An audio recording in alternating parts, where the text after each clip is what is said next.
जिथे सिखां की गल हुंदी है, ਜਿਹੜੇ ਜਥੇਦਾਰ ਹਵਾਰੇ ਵਰਗੇ ਨੇ ਜਾਂ ਹੋਰ ਜਿਹੜੇ ਚੰਡੀਗੜ੍ਹ ਜੇਲ੍ਹ ਵਿੱਚ ਨੇ ਜਾਂ ਹੋਰ ਦੂਜੀਆਂ ਜੇਲ੍ਹਾਂ ਵਿੱਚ ਨੇ, ਉਹ ਪਿਛਲੇ 10-10 ਸਾਲ ਤੋਂ 15-15 ਸਾਲ ਜੇਲ੍ਹਾਂ 'ਚ ਬੰਦ ਨੇ ਔਰ ਉਹਨਾਂ ਨੂੰ ਇੱਕ ਦਿਨ ਦੀ ਵੀ ਪਰੋਲ ਨਹੀਂ ਮਿਲੀ। ਪਿੱਛੇ ਜੇ ਭਾਈ ਰਾਜੋ ਆਣਾ ਨੂੰ ਪਰੋਲ ਮਿਲੀ ਸੀਗੀ ਕੁਛ ਘੰਟਿਆਂ ਦੀ, ਜਦੋਂ ਆਪਣੇ ਪਿਤਾ ਜੀ ਦੇ ਭੋਗ 'ਤੇ ਆਏ ਸੀਗੇ। ਸੋ ਦੇਖੋ ਇਹ ਵੀ ਕਿੱਡਾ ਵੱਡਾ ਇੱਕ ਵਿਤਕਰਾ ਸਿੱਖਾਂ ਨਾਲ। ਉਹਦੇ ਵਿੱਚ ਇਹਨਾਂ ਨੇ ਜ਼ਬਰਦਸਤੀ ਸਿਰਸੇ ਵਾਲੀ ਦੀਆਂ ਵੋਟਾਂ ਲੈਣ ਵਾਸਤੇ ਤੇ ਇਹਨਾਂ ਨੇ ਉਹਨੂੰ ਮਾफ़ ਕੀਤਾ, ਜਿਹੜਾ ਬਾਅਦ ਵਿੱਚ ਇਹਨਾਂ ਨੂੰ ਉਹ ਵਾਪਸ ਲੈਣਾ ਪਿਆ। ਜਦੋਂ ਸਿੱਖਾਂ ਦਾ ਰੋਹ ਦੇਖ ਕੇ ਇਹਨਾਂ ਨੂੰ ਮਾफ़ੀ ਜਿਹੜੀ ਹੈ ਵਾਪਸ ਲੈਣੀ ਪਈ। ਤੁਹਾਡੀ ਛੋਟੀ ਛੋਟੀ ਜਥੇਬੰਦੀਆਂ ਨੇ ਜਿਨ੍ਹਾਂ ਦੇ ਪੱਲੇ ਕੱਖ ਵੀ ਨਹੀਂ ਹੈ, ਉਹਨਾਂ ਦੀ ਸਾਨੂੰ ਕੋਈ ਪਰਵਾਹ ਨਹੀਂ। ਅਤੇ ਦੂਸਰੀ ਗੱਲ ਉਹਨੇ ਜਿਹੜੀ ਬੜੀ ਹੈਰਾਨਗੀ ਵਾਲੀ ਦੱਸੀ, ਉਹ ਇਹ ਕਹਿਣ ਲੱਗਾ ਵੀ ਜਦੋਂ ਅਸੀਂ ਰਲ ਕੇ ਬੈਠਦੇ ਹਾਂ ਅਤੇ ਜਦੋਂ ਸਿੱਖਾਂ ਦੀ ਗੱਲ ਹੁੰਦੀ ਹੈ ਅਤੇ ਅਸੀਂ ਨਾ ਹੱਸਦੇ ਹਾਂ ਠਾਕੇ ਮਾਰ ਕੇ ਕਿ ਬਈ ਦੇਖੋ ਕਿ ਬਈ ਸਿੱਖਾਂ ਦਾ ਦਿਵਾਲਾ ਨਿਕਲਿਆ ਪਿਆ ਕਿ ਪੰਜਾਬ ਸਟੇਟ ਇਹਨਾਂ ਦੀ ਹੈ, ਪੰਜਾਬ ਵਿੱਚ ਇਹਨਾਂ ਦੀ ਮੈਜੋਰਟੀ ਹੈ, ਲੇਕਿਨ ਅੱਜ ਦੀ ਡੇਟ ਵਿੱਚ ਸਾਨੂੰ ਪੰਜਾਬ ਵਿੱਚ ਸਿੱਖਾਂ ਦੀ ਲੋੜ ਨਹੀਂ। ਔਰ ਇਸ਼ੂ ਬਣਾ ਕੇ ਉਹ ਵੋਟਾਂ ਲੈਂਦੇ ਰਹੇ ਅਤੇ ਇੱਥੇ ਰਾਜ ਕਰਦੇ ਰਹੇ। ਉੱਥੇ ਉਹਨਾਂ ਦਾ ਬਹਾਨਾ ਕੀ ਹੁੰਦਾ ਸੀ ਕਿ ਵੀ ਕੇਂਦਰ ਦੀ ਸਰਕਾਰ ਕਾਂਗਰਸ ਦੀ ਹੈ, ਉਹ ਸਾਡੀ ਗੱਲ ਨਹੀਂ ਸੁਣਦੀ, ਉਹ ਸਾਡੇ ਨਾਲ ਡਿਸਕ੍ਰਿਮੀਨੇਸ਼ਨ ਕਰਦੀ ਹੈ। ਪੰਜਾਬ ਜਿਹੜੀ ਹੈ ਉਹ ਇੱਕ ਸਿੱਖਾਂ ਦੀ ਹੋਮ ਸਟੇਟ ਹੈ। ਉਸ ਹੋਮ ਸਟੇਟ ਵਿੱਚ ਬਾਹਰੋਂ ਪਾਰਟੀਆਂ ਆ ਕੇ ਪੰਜਾਬ ਵਿੱਚ ਚੋਣਾਂ ਲੜ ਰਹੀਆਂ ਨੇ, ਜਿਵੇਂ ਆਮ ਆਦਮੀ ਪਾਰਟੀ ਹੈ ਜਾਂ BJP ਹੈ। ਇਹ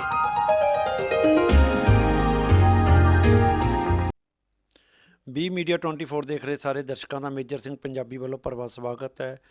ਜਿਵੇਂ ਕਿ ਅਸੀਂ ਸਾਰੇ ਜਾਣਦੇ ਹਾਂ ਕਿ ਪੰਜਾਬ ਵਿਧਾਨ ਸਭਾ ਚੋਣਾਂ 2022 ਜਿਹੜੀਆਂ ਨੇ 20 ਫਰਵਰੀ ਨੂੰ ਪੈ ਰਹੀਆਂ ਨੇ ਅਤੇ ਇਸ ਮੁੱਦੇ ਨੂੰ ਲੈ ਕੇ, ਚੋਣਾਂ ਨੂੰ ਲੈ ਕੇ ਹਰ ਪਾਸੇ ਬਾਜ਼ਾਰ ਪੂਰੀ ਤਰ੍ਹਾਂ ਗਰਮ ਹੈ, ਕਿਉਂਕਿ ਚੋਣ ਮੈਦਾਨ ਅਖਾੜਾ ਜਿਹੜਾ ਪੂਰੀ ਤਰ੍ਹਾਂ ਭਖਿਆ ਹੋਇਆ ਹੈ ਅਤੇ ਹਰ ਪਾਸੇ ਸਿੱਖਾਂ ਨੂੰ ਲੈ ਕੇ, ਪੰਜਾਬ ਨੂੰ ਲੈ ਕੇ, ਪੰਜਾਬੀਅਤ ਨੂੰ ਲੈ ਕੇ ਚਰਚਾਵਾਂ ਦਾ ਬਾਜ਼ਾਰ ਜਿਹੜਾ ਕਿ ਗਰਮ ਹੈ। ਉਸ ਤੋਂ ਇਲਾਵਾ ਪੰਜਾਬ ਦੇ ਜਿਹੜੇ ਮੁੱਖ ਮੁੱਦੇ ਨੇ ਉਹਨਾਂ ਨੂੰ ਲੈ ਕੇ ਵੀ ਤਰ੍ਹਾਂ ਤਰ੍ਹਾਂ ਦੀਆਂ ਗੱਲਾਂ ਕੀਤੀਆਂ ਜਾ ਰਹੀਆਂ ਨੇ, ਪਰ ਸਾਰੀਆਂ ਸਿਆਸੀ ਪਾਰਟੀਆਂ ਦੇ ਵੱਲੋਂ ਲੁਭਾਵਣੇ ਖੁਆਬ ਪੰਜਾਬੀਆਂ ਨੂੰ ਦਿਖਾਏ ਜਾ ਰਹੇ ਨੇ, ਸਿੱਖਾਂ ਨੂੰ ਦਿਖਾਏ ਜਾ ਰਹੇ ਨੇ। ਅਤੇ ਸਾਡੇ ਨਾਲ ਮੌਜੂਦ ਨੇ ਧਾਰਮਿਕ ਆਗੂ ਅਖੰਡ ਕੀਰਤਨੀ ਜਥੇ ਦੇ ਬੁਲਾਰੇ ਭਾਈ RP ਸਿੰਘ ਜੀ। ਅਸੀਂ ਉਹਨਾਂ ਤੋਂ ਵੀ ਜਾਣਾਂਗੇ ਕਿ ਪੰਜਾਬ ਦੇ ਵਿੱਚ ਜਿਹੜੀਆਂ ਸਿਆਸੀ ਪਾਰਟੀਆਂ ਨੇ ਉਹਨਾਂ ਨੂੰ ਉਹ ਕਿਸ ਨਜ਼ਰੀਏ ਨਾਲ ਦੇਖਦੇ ਨੇ। ਸੋ ਆਓ ਮਿਲਦੇ ਹਾਂ ਭਾਈ RP ਸਿੰਘ ਜੀ ਨਾਲ। ਭਾਈ RP ਸਿੰਘ ਜੀ, ਵਾਹਿਗੁਰੂ ਜੀ ਕਾ ਖਾਲਸਾ, ਵਾਹਿਗੁਰੂ ਜੀ ਕੀ ਫਤਿਹ। ਭਾਈ RP ਸਿੰਘ ਜੀ, ਲਗਾਤਾਰ ਤੁਸੀਂ ਜਿਹੜਾ ਕਿ ਜਿੱਥੇ ਇੱਕ ਧਾਰਮਿਕ ਸ਼ਖਸੀਅਤ ਹੋ, ਤੁਸੀਂ ਧਾਰਮਿਕ ਪੱਖੋਂ ਆਪਣੀ ਭੂਮਿਕਾ ਨਿਭਾਉਂਦੇ ਹੋ, ਉੱਥੇ ਜਿਹੜਾ ਕਿ ਸਿਆਸਤ ਦੇ ਵਿੱਚ ਵੀ ਤੁਸੀਂ ਆਪਣਾ ਕਿਤੇ ਨਾ ਕਿਤੇ ਗੱਲਬਾਤ ਰੱਖਦੇ ਹੋ।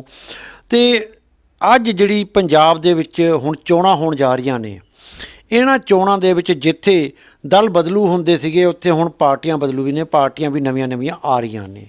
ਸੋ ਇਹ ਸਾਰੇ ਚੋਣ ਅਖਾੜੇ ਨੂੰ ਤੁਸੀਂ ਕਿਸ ਨਜ਼ਰੀਏ ਨਾਲ ਵੇਖਦੇ ਹੋ? ਵਾਹਿਗੁਰੂ ਜੀ ਕਾ ਖਾਲਸਾ, ਵਾਹਿਗੁਰੂ ਜੀ ਕੀ ਫਤਿਹ। ਮੇਜਰ ਸਿੰਘ ਜੀ, ਮੈਨੂੰ ਜਿਸ ਤਰ੍ਹਾਂ ਕਿ ਯਾਦ ਆਉਂਦਾ ਹੈ, ਸ਼ੁਰੂ ਤੋਂ ਲੈ ਕੇ ਹੁਣ ਤੱਕ ਮੈਂ ਬਹੁਤ ਸਾਰੀਆਂ ਚੋਣਾਂ ਪੰਜਾਬ ਵਿੱਚ ਦੇਖੀਆਂ, ਲੇਕਿਨ ਜੋ ਐਤਕੀ ਚੋਣਾਂ ਦਾ ਮਾਹੌਲ ਬਣਿਆ, ਇਹ ਮਾਹੌਲ ਐਸਾ ਬਣਿਆ ਕਿ ਮੈਂ ਵੀ ਬਹੁਤ ਹੈਰਾਨ ਹਾਂ ਔਰ ਕਨਫਿਊਜ਼ ਹਾਂ ਕਿ ਵੀ ਇਹ ਮਾਹੌਲ ਕਿਸ ਤਰ੍ਹਾਂ ਦਾ ਬਣ ਗਿਆ ਕਿ ਬਈ ਪੰਜਾਬ ਜਿਹੜੀ ਹੈ ਉਹ ਇੱਕ ਸਿੱਖਾਂ ਦੀ ਹੋਮ ਸਟੇਟ ਹੈ। ਉਸ ਹੋਮ ਸਟੇਟ ਵਿੱਚ ਬਾਹਰੋਂ ਪਾਰਟੀਆਂ ਆ ਕੇ ਪੰਜਾਬ ਵਿੱਚ ਚੋਣਾਂ ਲੜ ਰਹੀਆਂ ਨੇ, ਜਿਵੇਂ ਆਮ ਆਦਮੀ ਪਾਰਟੀ ਹੈ ਜਾਂ BJP ਹੈ। ਇਹ ਪੰਜਾਬ ਵਿੱਚ ਆ ਕੇ ਪੰਜਾਬੀਆਂ ਨੂੰ ਤਰ੍ਹਾਂ ਲੁਭਾਵਣੀਆਂ ਗੱਲਾਂ ਕਰਕੇ ਅਤੇ ਇਹ ਚਾਹੁੰਦੇ ਨੇ ਕਿ ਵੀ ਅਸੀਂ ਇੱਥੇ ਪੰਜਾਬ ਵਿੱਚ ਰਾਜ ਕਰੀਏ। ਇਸ ਵੇਲੇ ਪੰਜਾਬ ਵਿੱਚ ਸਿੱਖਾਂ ਦੀ ਕੋਈ ਗੱਲ ਨਹੀਂ ਹੋ ਰਹੀ, ਸਿੱਖੀ ਮੁੱਦੇ ਦੀ ਕੋਈ ਗੱਲ ਨਹੀਂ ਹੋ ਰਹੀ। ਸਾਰੀ ਗੱਲਾਂ ਕੀ ਹੋ ਰਹੀਆਂ ਨੇ, ਕੋਈ ਪਾਰਟੀ ਕਹਿੰਦੀ ਹੈ ਜੀ ਅਸੀਂ ਮਹੀਨੇ ਦਾ 1000 ਰੁਪਈਆ ਦਿਆਂਗੇ ਬੀਬੀਆਂ ਨੂੰ, ਕੋਈ ਕਹਿੰਦੀ ਅਸੀਂ 1200 ਦਿਆਂਗੇ, ਕੋਈ ਕਹਿੰਦੇ 200 ਯੂਨਿਟ ਅਸੀਂ ਬਿਜਲੀ ਫਰੀ ਦਿਆਂਗੇ, ਕੋਈ ਕਹਿੰਦੇ ਅਸੀਂ 400 ਯੂਨਿਟ ਬਿਜਲੀ ਫਰੀ ਦਿਆਂਗੇ। ਮੈਨੂੰ ਇਹ ਲੱਗ ਰਿਹਾ ਹੈ ਕਿ ਵੀ ਪੰਜਾਬੀ ਜਿਹੜੇ ਕਿਸੇ ਟਾਈਮ 'ਤੇ ਸਾਰੇ ਹਿੰਦੁਸਤਾਨ ਨੂੰ ਵਾਸਤੇ ਅੰਨਦਾਤਾ ਸੀਗੇ, ਸਾਰੇ ਹਿੰਦੁਸਤਾਨ ਨੂੰ ਰੋਟੀ ਖਵਾਉਂਦੇ ਸੀਗੇ। ਪੰਜਾਬ ਵਿੱਚ ਜਦੋਂ ਸ਼੍ਰੋਮਣੀ ਅਕਾਲੀ ਦਲ ਦੀ ਸਰਕਾਰ ਰਹੀ, ਉਹਨਾਂ ਦੀ ਸਰਕਾਰ 10 ਸਾਲ ਰਹੀ। ਉਸ ਦੌਰਾਨ ਪੰਜਾਬੀਆਂ 'ਤੇ ਜੋ ਟੈਕਸ ਲਗਾਏ ਗਏ, ਪੈਟਰੋਲ ਤੇ ਸਭ ਤੋਂ ਵੱਧ ਟੈਕਸ ਲਗਾਇਆ ਗਿਆ, ਡੀਜ਼ਲ ਤੇ ਸਭ ਤੋਂ ਵੱਧ ਟੈਕਸ ਲਗਾਇਆ ਗਿਆ, ਟੋਲ ਟੈਕਸ ਜਿਹੜਾ ਸੀਗਾ ਪੰਜਾਬ ਵਿੱਚ ਸਭ ਤੋਂ ਵੱਧ ਹੈ। ਇਸੇ ਤਰ੍ਹਾਂ ਬਿਜਲੀ ਸਭ ਤੋਂ ਮਹਿੰਗੀ ਹੈ, ਪਾਣੀ ਸਭ ਤੋਂ ਮਹਿੰਗਾ ਹੈ, ਹੋਰ ਵੀ ਜਿਹੜੇ ਰਜਿਸਟਰੀਆਂ ਵਗੈਰਾ ਹੁੰਦੀਆਂ ਇਹਨਾਂ ਦੀ ਫੀਸਾਂ ਸਭ ਤੋਂ ਵੱਧ ਨੇ। ਪਰ ਪੰਜਾਬੀਆਂ ਨੇ ਕਦੀ ਉਹਦੇ 'ਤੇ ਆਪਣੇ ਮੱਥੇ 'ਤੇ ਸ਼ਿਕਨ ਨਹੀਂ ਪਾਈ। ਇੰਨਾ ਵੱਧ ਟੈਕਸ ਹੋਣ ਦੇ ਬਾਵਜੂਦ ਵੀ ਉਹ ਇਹ ਟੈਕਸ ਦਿੰਦੇ ਰਹੇ, ਕਿਉਂਕਿ ਅਸੀਂ ਜਿਹੜੇ ਹਾਂ ਅਸੀਂ ਦੇਣ ਵਾਲੇ ਹਾਂ, ਅਸੀਂ ਦਾਤੇ ਹਾਂ, ਅੰਨਦਾਤੇ ਹਾਂ, ਅਸੀਂ ਪੰਜਾਬ ਅੰਨਦਾਤਾ ਹੈ। ਅਤੇ ਅਸੀਂ ਭਿਖਾਰੀ ਨਹੀਂ ਕਿ ਅਸੀਂ ਕਿਸੇ ਕੋਲ ਕੁਛ ਮੰਗਣਾ ਹੈ। ਪਰ ਇਹ ਤਾਂ ਕਮਾਲ ਹੀ ਹੋ ਗਈ ਕਿ ਐਤਕੀ ਸਿੱਖਾਂ ਦਾ ਕੋਈ ਮੁੱਦਾ ਹੀ ਨਹੀਂ। ਮੇਰੀ ਇੱਕ ਦਿੱਲੀ ਤੋਂ ਜਿਹੜੀ ਇਹ ਪਾਰਟੀ ਆਮ ਆਦਮੀ ਪਾਰਟੀ ਦਾ ਕਾਫੀ ਇੱਥੇ ਚੱਲ ਰਿਹਾ ਹੈ, ਮੇਰੀ ਉਹਨਾਂ ਦੇ ਇੱਕ ਲੀਡਰ ਨਾਲ ਗੱਲਬਾਤ ਹੋਈ ਅਤੇ ਮੈਂ ਉਹਨਾਂ ਨੂੰ ਕਿਹਾ, ਮੈਂ ਕਿਹਾ ਗੱਲ ਸੁਣੋ ਕਿ ਵੀ ਤੁਸੀਂ ਚੋਣਾਂ ਇੰਨੇ ਨਜ਼ਦੀਕ ਆ ਗਈਆਂ ਨੇ ਅਤੇ ਚੋਣਾਂ ਲੜ ਰਹੇ ਹੋ ਤਾਂ ਤੁਸੀਂ ਸਿੱਖਾਂ ਬਾਰੇ ਤਾਂ ਕੋਈ ਗੱਲ ਕੀਤੀ ਨਹੀਂ, ਵੀ ਸਿੱਖਾਂ ਦੇ ਇੰਨੇ ਮੁੱਦੇ ਨੇ ਅਤੇ ਤੁਸੀਂ ਨਾ ਸਿੱਖਾਂ ਨਾਲ ਕੋਈ ਗੱਲ ਕੀਤੀ ਹੈ, ਨਾ ਕੋਈ ਸਪੋਰਟ ਮੰਗੀ ਹੈ ਸਿੱਖਾਂ ਕੋਲੋਂ। ਉਹਨੇ ਮੈਨੂੰ ਜੋ ਜਵਾਬ ਦਿੱਤਾ, ਮੈਂ ਉਹਦਾ ਜਵਾਬ ਸੁਣ ਕੇ ਹੈਰਾਨ ਰਹਿ ਗਿਆ। ਉਹਨੇ ਪਹਿਲਾ ਜਵਾਬ ਤਾਂ ਮੈਨੂੰ ਇਹ ਦਿੱਤਾ, ਕਹਿੰਦੇ ਸਿੰਘ ਸਾਹਿਬ ਇਹ ਦੱਸੋ ਕਿ ਵੀ ਤੁਹਾਡੀ ਪਾਰਟੀ ਇੱਥੇ ਹੈ ਕਿਹੜੀ, ਸਿੱਖਾਂ ਦਾ ਲੀਡਰ ਹੈ ਕਿਹੜਾ ਜਿਹਦੇ ਨਾਲ ਅਸੀਂ ਗੱਲ ਕਰੀਏ। ਤੁਹਾਡੀ ਛੋਟੀ ਛੋਟੀ ਜਥੇਬੰਦੀਆਂ ਨੇ ਜਿਨ੍ਹਾਂ ਦੇ ਪੱਲੇ ਕੱਖ ਵੀ ਨਹੀਂ ਹੈ, ਉਹਨਾਂ ਦੀ ਸਾਨੂੰ ਕੋਈ ਪਰਵਾਹ ਨਹੀਂ।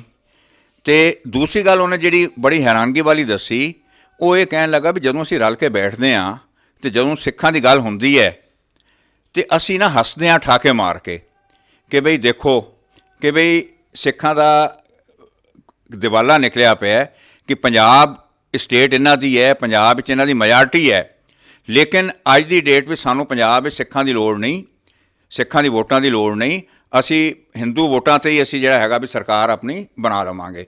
ਮੈਨੂੰ ਬੜਾ ਅਫਸੋਸ ਹੋਇਆ ਉਹਨਾਂ ਦੀ ਗੱਲ ਸੁਣ ਕੇ। ਉਸ ਤੋਂ ਬਾਅਦ ਸਾਡੀ ਜਿਹੜੀ ਮਾਂ ਪਾਰਟੀ ਸੀ ਸ਼੍ਰੋਮਣੀ ਅਕਾਲੀ ਦਲ, ਇੱਕ ਪਰਿਵਾਰ ਨੇ ਆਪਣੇ ਹਿੱਤਾਂ ਲਈ ਉਸ ਪਾਰਟੀ ਨੂੰ ਸੈਂਟਰ ਕੋਲ ਗਿਰਵੀ ਰੱਖਤਾ। ਉਹਨਾਂ ਨੇ ਆਪਣੇ ਪਰਿਵਾਰ ਦੀ ਪ੍ਰਮੋਸ਼ਨ ਵਾਸਤੇ, ਆਪਣੇ ਪੈਸੇ ਕਮਾਉਣ ਵਾਸਤੇ ਉਸ ਪਾਰਟੀ ਨੂੰ, ਸਿੱਖਾਂ ਦੀ ਜਿਹੜੀ ਪੰਥਕ ਪਾਰਟੀ ਸੀ, ਉਹਨੂੰ ਬਿਲਕੁਲ ਖ਼ਤਮ ਕਰਤਾ। ਅਤੇ ਮੈਨੂੰ ਯਾਦ ਹੈ ਵੀ 1977 ਵਿੱਚ ਜਦੋਂ ਅਨੰਦਪੁਰ ਸਾਹਿਬ ਦਾ ਮਤਾ ਪਾਸ ਹੋਇਆ ਸੀ, ਉਸ ਮਤੇ ਵਿੱਚ ਕੀ ਸੀ, ਉਦੋਂ ਕਾਂਗਰਸ ਦਾ ਰਾਜ ਸੈਂਟਰ ਵਿੱਚ ਹੁੰਦਾ ਸੀ ਅਤੇ ਜਿਹੜੀ ਅਕਾਲੀ ਪਾਰਟੀ ਸੀ, ਅਕਾਲੀ ਦਲ ਸੀ, ਇਹਦੀ ਲੜਾਈ ਜਿਹੜੀ ਸੀ ਸਿੱਧੀ ਸੈਂਟਰ ਨਾਲ ਸੀ। ਅਤੇ ਕਿਉਂਕਿ ਸੈਂਟਰ ਸਿੱਖਾਂ ਨਾਲ ਵਿਤਕਰਾ ਕਰਦਾ ਸੀ ਅਤੇ ਅਕਾਲੀਆਂ ਨੇ ਫਿਰ ਉਹ ਮਤਾ ਪਾਸ ਕੀਤਾ। ਉਸ ਮਤੇ ਵਿੱਚ ਉਹਨਾਂ ਨੇ ਕੁਛ ਪੁਆਇੰਟਸ ਲਏ, ਜਿਹੜੇ ਮੋਟੇ-ਮੋਟੇ ਪੁਆਇੰਟਸ ਮੈਂ ਆਪ ਜੀ ਨੂੰ ਦੱਸ ਦਿੰਦਾ। ਪਹਿਲਾ ਪੁਆਇੰਟ ਸੀਗਾ ਸਿੱਖਾਂ ਨੂੰ ਵੱਧ ਅਧਿਕਾਰ ਦੇਣ ਦਾ, ਕਿ ਵੀ ਉਹਨਾਂ ਨੇ ਮਹਿਸੂਸ ਕੀਤਾ ਵੀ ਸਿੱਖਾਂ ਨਾਲ ਵਿਤਕਰਾ ਹੋ ਰਿਹਾ ਅਤੇ ਸਿੱਖਾਂ ਨੂੰ ਵੱਧ ਅਧਿਕਾਰ ਮਿਲਣੇ ਚਾਹੀਦੇ ਹੈ, ਸਾਰੀਆਂ ਸਟੇਟਸ ਨੂੰ ਮਿਲਣੇ ਚਾਹੀਦੇ ਹੈ। ਦੂਜਾ ਮਤਾ ਸੀਗਾ ਪੰਜਾਬ ਦਾ ਜਿਹੜਾ ਪਾਣੀਆਂ ਦਾ ਮਸਲਾ ਸੀ, ਪਾਣੀ ਬਾਹਰ ਜਾਂਦੇ ਸੀਗੇ। ਤੀਜਾ ਮਸਲਾ ਸੀਗਾ ਚੰਡੀਗੜ੍ਹ ਦਾ। ਚੌਥਾ ਮਸਲਾ ਸੀ ਪੰਜਾਬੀ ਬੋਲਦੇ ਇਲਾਕਿਆਂ ਦਾ। ਸੋ ਇਸ ਤਰ੍ਹਾਂ ਦੇ ਜਿਹੜੇ ਪੰਜਾਬ ਦੇ ਹਿੱਤ ਦੇ ਮਸਲੇ ਸੀਗੇ, ਉਹਨਾਂ ਨੂੰ ਅਕਾਲੀਆਂ ਨੇ ਇਸ਼ੂ ਬਣਾਇਆ ਔਰ ਇਸ਼ੂ ਬਣਾ ਕੇ ਉਹ ਵੋਟਾਂ ਲੈਂਦੇ ਰਹੇ ਅਤੇ ਇੱਥੇ ਰਾਜ ਕਰਦੇ ਰਹੇ। ਉੱਥੇ ਉਹਨਾਂ ਦਾ ਬਹਾਨਾ ਕੀ ਹੁੰਦਾ ਸੀ ਕਿ ਵੀ ਕੇਂਦਰ ਦੀ ਸਰਕਾਰ ਕਾਂਗਰਸ ਦੀ ਹੈ, ਉਹ ਸਾਡੀ ਗੱਲ ਨਹੀਂ ਸੁਣਦੀ, ਉਹ ਸਾਡੇ ਨਾਲ ਡਿਸਕ੍ਰਿਮੀਨੇਸ਼ਨ ਕਰਦੀ ਹੈ। ਉਸ ਤੋਂ ਬਾਅਦ ਐਸਾ ਸਮਾਂ ਵੀ ਆਇਆ ਕਿ ਪੰਜਾਬ ਵਿੱਚ ਅਕਾਲੀ ਸਰਕਾਰ ਬਣੀ, ਸੈਂਟਰ ਵਿੱਚ NDA ਸਰਕਾਰ ਬਣੀ ਔਰ ਹੁਣ ਵੀ ਪਿੱਛੇ ਤੱਕ, ਜਦੋਂ ਤੱਕ ਇਹਨਾਂ ਦਾ BJP ਨਾਲ 9 ਮਾਸ ਦਾ ਰਿਸ਼ਤਾ ਚੱਲ ਰਿਹਾ ਸੀ, ਉਦੋਂ ਤੱਕ ਵੀ ਇੱਥੇ ਅਕਾਲੀ ਸਰਕਾਰ ਪਹਿਲੇ ਸੀਗੀ ਅਤੇ ਇੱਥੇ BJP ਦੀ ਸਰਕਾਰ ਸੀ ਅਤੇ ਇਹਨਾਂ ਨੇ ਅਨੰਦਪੁਰ ਸਾਹਿਬ ਮਤੇ ਦੀ ਗੱਲ ਹੀ ਛੱਡ ਦਿਓ, ਇਹਨਾਂ ਨੇ ਸਿੱਖਾਂ ਦਾ ਕੋਈ ਇਹਨਾਂ ਦਾ ਏਜੰਡਾ ਨਹੀਂ ਸੀ, ਸਿੱਖਾਂ ਵਾਸਤੇ ਇਹਨਾਂ ਨੇ ਕੋਈ ਉੱਥੇ ਮੁੱਦਾ ਨਹੀਂ ਉਠਾਇਆ। ਸੋ ਮੇਰੇ ਕਹਿਣ ਦਾ ਮਤਲਬ ਇਹ ਹੈ ਵੀ ਜੇ ਸਾਡੀ ਜਿਹੜੀ ਮਾਂ ਪਾਰਟੀ ਸੀਗੀ ਉਹ ਸਿੱਖਾਂ ਦੇ ਹੱਕ 'ਚ ਨਹੀਂ ਭੁਗਤੀ, ਫਿਰ ਅਗਲਾ ਮਸਲਾ ਆ ਗਿਆ ਬੇਦਬੀਆਂ ਦਾ। ਸਭ ਤੋਂ ਵੱਧ ਬੇਦਬੀਆਂ ਹੋਈਆਂ ਅਕਾਲੀ ਰਾਜ ਵਿੱਚ, ਸਭ ਤੋਂ ਵੱਧ ਸ਼ਹੀਦੀਆਂ ਹੋਈਆਂ, ਨੌਜਵਾਨਾਂ ਦੀ ਸ਼ਹੀਦੀਆਂ ਹੋਈਆਂ ਅਕਾਲੀ ਰਾਜ ਵਿੱਚ। ਇਹਨਾਂ ਦੀ ਪੁਲਿਸ ਵੱਲੋਂ ਗੋਲੀ ਚਲਾਈ ਗਈ। ਸਿਰਸੇ ਵਾਲੇ ਬਾਬੇ ਦਾ ਮਸਲਾ ਆਇਆ, ਉਹਦੇ ਵਿੱਚ ਇਹਨਾਂ ਨੇ ਜ਼ਬਰਦਸਤੀ ਸਿਰਸੇ ਵਾਲੇ ਦੇ ਵੋਟਾਂ ਲੈਣ ਵਾਸਤੇ ਅਤੇ ਇਹਨਾਂ ਨੇ ਉਹਨੂੰ ਮਾफ़ ਕੀਤਾ, ਜਿਹੜਾ ਬਾਅਦ ਵਿੱਚ ਇਹਨਾਂ ਨੂੰ ਉਹ ਵਾਪਸ ਲੈਣਾ ਪਿਆ। ਜਦੋਂ ਸਿੱਖਾਂ ਦਾ ਰੋਹ ਦੇਖ ਕੇ ਇਹਨਾਂ ਨੂੰ ਮਾफ़ੀ ਜਿਹੜੀ ਹੈ ਵਾਪਸ ਲੈਣੀ ਪਈ। ਸ਼੍ਰੋਮਣੀ ਕਮੇਟੀ ਨੇ 90 ਲੱਖ ਰੁਪਈਆ ਇਸ਼ਤਿਹਾਰਾਂ 'ਤੇ ਖਰਚਿਆ, ਸਿਰਫ ਇਹ ਜਸਟੀਫਾਈ ਕਰਨ ਵਾਸਤੇ ਕਿ ਵੀ ਇਹ ਮਾफ़ੀ ਜਿਹੜੀ ਹੈ ਠੀਕ ਸੀ। ਸੋ ਜਿਹੜੀ ਬੇਦਬੀ ਵੀ ਹੋਈ, ਬੇਅਦਬੀ ਵਿੱਚ ਵੀ ਇਹਨਾਂ ਦਾ ਹੱਥ ਸੀਗਾ, ਲੇਕਿਨ ਅੱਜ ਤੱਕ ਨਾ ਅਕਾਲੀਆਂ ਨੇ ਉਹਦੀ ਕੋਈ ਇਨਕੁਆਇਰੀ ਐਸੀ ਬਿਠਾਈ ਕਿ ਵੀ ਜਿਹਦੇ ਨਾਲ ਉਹਦਾ ਕੋਈ ਕਿਸੇ ਰਿਜ਼ਲਟ 'ਤੇ ਪਹੁੰਚਦੇ ਵੀ ਕਿੰਨੇ ਬੇਅਦਬੀ ਕਰਾਈ। ਉਸ ਤੋਂ ਬਾਅਦ ਤੁਸੀਂ ਦੇਖੋ ਕਿ ਵੀ ਕੈਪਟਨ ਸਾਹਿਬ ਨੇ ਗੁਟਕੇ 'ਤੇ ਸਹੁੰ ਚੱਕੀ ਕਿ ਜੀ ਅਸੀਂ ਇੱਥੇ ਇਹਦਾ ਇਨਸਾਫ ਦਿਵਾਵਾਂਗੇ ਸਿੱਖਾਂ ਨੂੰ, ਉਹ ਵੀ ਇਨਸਾਫ ਨਹੀਂ ਮਿਲਿਆ। ਆਪਣੀ ਸਾਡੀ ਸਟੇਟ ਹੋਵੇ ਅਤੇ ਗੁਰੂ ਗ੍ਰੰਥ ਸਾਹਿਬ ਦੀ ਬੇਅਦਬੀ ਹੋਵੇ ਔਰ ਇੱਕ ਵਾਰੀ ਨਹੀਂ 50 ਵਾਰੀ ਹੋਵੇ ਔਰ ਇੱਕ ਵੀ ਬੰਦਾ ਨਾ ਫੜਿਆ ਜਾਵੇ, ਬੜੇ ਅਫਸੋਸ ਦੀ ਗੱਲ ਹੈ। ਸੋ ਮੇਰੇ ਕਹਿਣ ਦਾ ਮਤਲਬ ਇਹ ਹੈਗਾ ਕਿ ਮੈਨੂੰ ਅਫਸੋਸ ਇਸ ਚੀਜ਼ ਦਾ ਬਹੁਤ ਹੈ ਕਿ ਵੀ ਅੱਜ ਦੀ ਚੋਣਾਂ ਵਿੱਚ ਸਾਡੀ ਕੋਈ ਗੱਲਬਾਤ ਨਹੀਂ, ਨਾ ਕੋਈ ਸਾਡਾ ਕੋਈ ਮੁੱਦਾ ਉਠਾ ਰਿਹਾ, ਕੋਈ ਪਾਰਟੀ ਨਹੀਂ ਉਠਾ ਰਹੀ। ਜੇ ਆਪਾਂ ਕਹੀਏ ਜੇ ਸਾਡੀ ਮਾਂ ਪਾਰਟੀ ਸਾਡੇ ਵਿਰੁੱਧ ਭੁਗਤੀ ਹੈ ਅਤੇ ਦੂਜਿਆਂ ਵੱਲ ਅਸੀਂ ਕੀ ਦੇਖੀਏ। ਜਿਹੜੀ ਦਿੱਲੀ ਤੋਂ ਹੁਣ ਦੋ ਧਾੜਵੀ ਆ ਗਏ, ਇੱਕ ਆ ਗਏ ਆਮ ਆਦਮੀ ਪਾਰਟੀ ਇੱਥੇ ਰਾਜ ਕਰਨ ਆਈ ਹੈ, ਇੱਕ ਉਦੋਂ BJP ਆਈ ਹੈ। ਔਰ BJP ਦੀ ਮੈਂ ਆਪ ਜੀ ਨੂੰ ਇੱਕ ਗੱਲ ਹੋਰ ਦੱਸਣਾ ਇਹ ਚਾਹੁੰਦਾ ਕਿ ਕਹਿੰਦੇ ਕਹਾਉਂਦੇ ਸਿੱਖ ਪਹਿਲੇ ਅੱਜ ਤੋਂ ਕੁਝ ਸਮਾਂ ਪਹਿਲੇ ਇੱਕ ਮਾਹੌਲ ਸੀਗਾ ਜਦੋਂ ਜੇ ਅਸੀਂ ਕਿਸੇ ਨੂੰ ਕਹਿੰਦੇ ਸੀਗੇ ਵੀ ਤੂੰ RSS ਦਾ ਜਾਂ ਕਿਸੇ ਦੇ ਲੇਬਲ ਲਾਉਂਦੇ ਸੀ ਅਤੇ ਉਹ ਅਗਲਾ ਸਮਝਦਾ ਸੀ ਮੈਨੂੰ ਗਾਲ ਕੱਢਤੀ ਹੈ।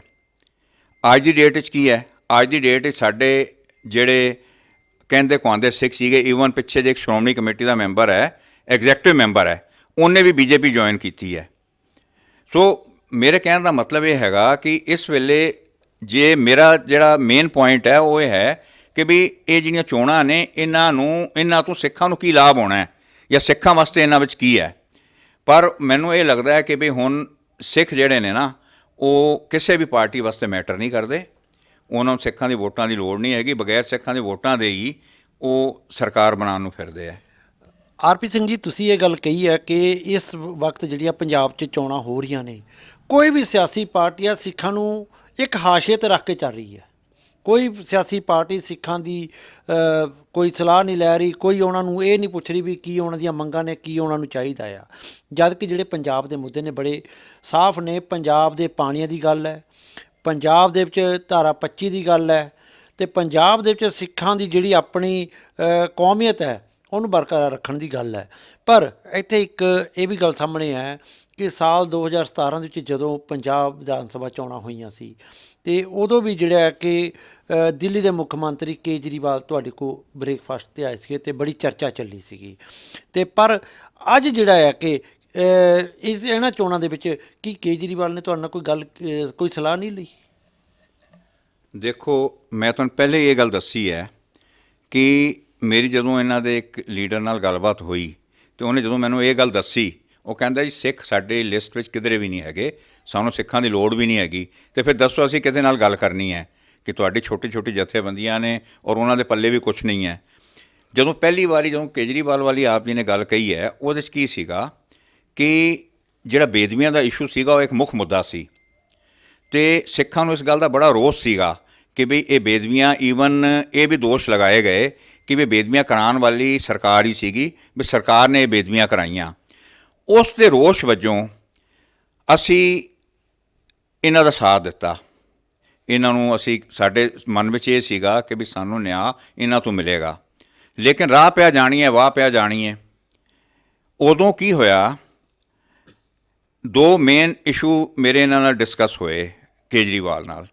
ਪਹਿਲਾ ਇਸ਼ੂ ਸੀਗਾ ਪ੍ਰੋਫੈਸਰ ਭੁੱਲਰ ਦੀ ਰਿਹਾਈ ਦਾ, ਅਤੇ ਦੂਸਰਾ ਇਸ਼ੂ ਸੀਗਾ ਜਿਹੜਾ ਜਗਤਾਰ ਸਿੰਘ ਹਵਾਰਾ ਜਥੇਦਾਰ ਦਾ, ਜਿਹੜੇ ਇਸ ਵੇਲੇ ਤਿਹਾੜ ਜੇਲ੍ਹ 'ਚ ਬੰਦ ਨੇ। ਜਿਹੜਾ ਪ੍ਰੋਫੈਸਰ ਭੁੱਲਰ ਦੀ ਰਿਹਾਈ ਦੀ ਜਦੋਂ ਗੱਲਬਾਤ ਹੋਈ ਅਤੇ ਉਹਨਾਂ ਸਾਨੂੰ ਇਹ ਆਸ਼ਵਾਸਨ ਦਿਵਾਇਆ, ਭਰੋਸਾ ਦਿਵਾਇਆ ਕਿ ਵੀ ਇਹਨਾਂ ਦਾ ਇੱਕ ਬੋਰਡ ਹੁੰਦਾ ਹੈ ਜਿਹਦੀ ਮੀਟਿੰਗ ਹੁੰਦੀ ਹੈ ਹਰ 3 ਮਹੀਨੇ ਬਾਅਦ, ਕਿ ਜਦੋਂ ਉਸ ਬੋਰਡ ਦੀ ਮੀਟਿੰਗ ਹੋਏਗੀ ਉਹਦੇ ਵਿੱਚ ਅਸੀਂ ਪ੍ਰੋਫੈਸਰ ਭੁੱਲਰ ਦੀ ਰਿਹਾਈ ਦਾ ਮਸਲਾ ਵਿਚਾਰਾਂਗੇ। ਉਹਦੇ ਬਾਅਦ 3 ਮਹੀਨੇ ਬਾਅਦ ਮੀਟਿੰਗ ਹੋਈ, ਫਿਰ 6 ਮਹੀਨੇ ਬਾਅਦ ਮੀਟਿੰਗ ਹੋਈ। ਕਈ ਬੰਦੇ ਇਹਨਾਂ ਨੇ ਛੱਡੇ, ਲੇਕਿਨ ਇਹ ਪ੍ਰੋਫੈਸਰ ਭੁੱਲਰ ਬਾਰੇ ਇਹਨਾਂ ਨੇ ਕੋਈ ਵਿਚਾਰ ਨਹੀਂ ਕੀਤੀ। ਅਤੇ ਉਸ ਤੋਂ ਬਾਅਦ ਅਸੀਂ 1-2 ਵਾਰੀ ਇਹਨਾਂ ਨੂੰ ਮਿਲੇ ਵੀ, ਲੇਕਿਨ ਇਹਨਾਂ ਨੇ ਕੋਈ ਸਾਨੂੰ ਨਾ ਤਸੱਲੀ ਬਖਸ਼ ਜਵਾਬ ਨਹੀਂ ਦਿੱਤਾ। ਫਿਰ ਗੱਲ ਰਹੀ ਜਥੇਦਾਰ ਹਵਾਰਾ ਦੀ। ਜਥੇਦਾਰ ਹਵਾਰਾ ਇਸ ਵੇਲੇ ਤਿਹਾੜ ਜੇਲ੍ਹ 'ਚ ਬੰਦ ਨੇ ਪਿਛਲੇ ਕਿੰਨੇ 10-15-20 ਸਾਲਾਂ ਤੋਂ, ਅਤੇ ਉਹਨਾਂ ਦੇ ਜਿਹੜੇ ਦਿੱਲੀ ਵਿਖੇ ਕੇਸ ਸੀਗੇ ਉਹ ਸਾਰੇ ਖਤਮ ਹੋ ਚੁੱਕੇ ਨੇ। ਪੰਜਾਬ ਵਿੱਚ ਇੱਕ ਅੱਧ ਕੇਸ ਰਹਿੰਦਾ ਹੈ, ਉਹਨਾਂ ਨੂੰ ਦਿੱਲੀ ਰੱਖਣ ਦਾ ਕੋਈ ਸਵਾਲ ਹੀ ਨਹੀਂ ਹੈ। ਇਹਨਾਂ ਨੇ ਉਹਨਾਂ ਨੂੰ ਦਿੱਲੀ ਰੱਖਿਆ ਹੋਇਆ ਹੈ ਔਰ ਕੇਸ ਉਹਨਾਂ ਦਾ ਪੰਜਾਬ ਵਿੱਚ ਹੈ। ਅਤੇ ਅਸੀਂ ਕੇਜਰੀਵਾਲ ਨੂੰ ਇਹ ਗੱਲ ਕਹੀ, ਅਸੀਂ ਕਿਹਾ ਜੀ ਤੁਸੀਂ ਇਹਨਾਂ ਨੂੰ ਪੰਜਾਬ ਟਰਾਂਸਫਰ ਕਰੋ, ਕਿ ਇੱਥੇ ਦੇ ਇਹਨਾਂ ਦਾ ਕੇਸ ਨਹੀਂ ਹੈ। ਉਹਦੇ 'ਤੇ ਵੀ ਉਹਨਾਂ ਨੇ ਪੱਲਾ ਝਾੜ ਦਿੱਤਾ, ਇਹ ਕਹਿ ਕੇ ਕਿ ਵੀ ਤੁਸੀਂ ਕੋਰਟ ਜਾਓ, ਵੀ ਸਾਡੇ ਕੋਲ ਪਾਵਰ ਨਹੀਂ ਹੈ ਇਹਨਾਂ ਦੀ ਜੇਲ੍ਹ ਟ੍ਰਾਂਸਫਰ। ਝੂਠ ਮਾਰਿਆ, ਬਿਲਕੁਲ ਸਫੇਦ ਝੂਠ ਮਾਰਿਆ ਕਿ ਵੀ ਸਾਡੇ ਕੋਲ ਪਾਵਰ ਨਹੀਂ ਹੈ, ਤੁਸੀਂ ਪੰਜਾਬ ਜਾਓ, ਤੁਸੀਂ ਹਾਈ ਕੋਰਟ 'ਚ ਜਾਓ ਜਾਂ ਸੁਪਰੀਮ ਕੋਰਟ 'ਚ ਜਾ ਕੇ ਅਤੇ ਇਹਨਾਂ ਦੀ ਟ੍ਰਾਂਸਫਰ ਦੀ ਗੱਲ ਕਰੋ। ਸਾਨੂੰ ਉਸ ਗੱਲ ਤੋਂ ਹੀ ਅੰਦਾਜ਼ਾ ਹੋ ਗਿਆ ਕਿ ਵੀ ਇਹ ਜਿਹੜੀ ਪਾਰਟੀ ਹੈ ਇਹ ਸਿੱਖਾਂ ਦੇ ਹੱਕ ਦੀ ਨਹੀਂ ਹੈ। ਉਸ ਤੋਂ ਬਾਅਦ ਫਿਰ ਅਗਲਾ ਜਿਹੜਾ ਤਜਰਬਾ ਹੋਇਆ ਉਹ ਇਹ ਹੋਇਆ, ਜਦੋਂ ਇਹ ਪਾਰਟੀ ਪੰਜਾਬ ਵਿੱਚ ਪਿਛਲੀ ਵਾਰੀ ਆਈ ਅਤੇ ਪਹਿਲੇ ਸੁੱਚਾ ਸਿੰਘ ਛੋਟੇਪੁਰ ਨੂੰ ਇਹਨਾਂ ਨੇ ਪਾਸੇ ਕੀਤਾ, ਉਹਨੂੰ ਪਾਰਟੀ 'ਚੋਂ ਕੱਢਿਆ। ਉਸ ਤੋਂ ਬਾਅਦ ਇਹਨਾਂ ਨੇ ਫਿਰ ਖੈਰੇ ਨੂੰ ਪਾਸੇ ਕੀਤਾ, ਸੁਖਪਾਲ ਸਿੰਘ ਖੈਰੇ ਨੂੰ।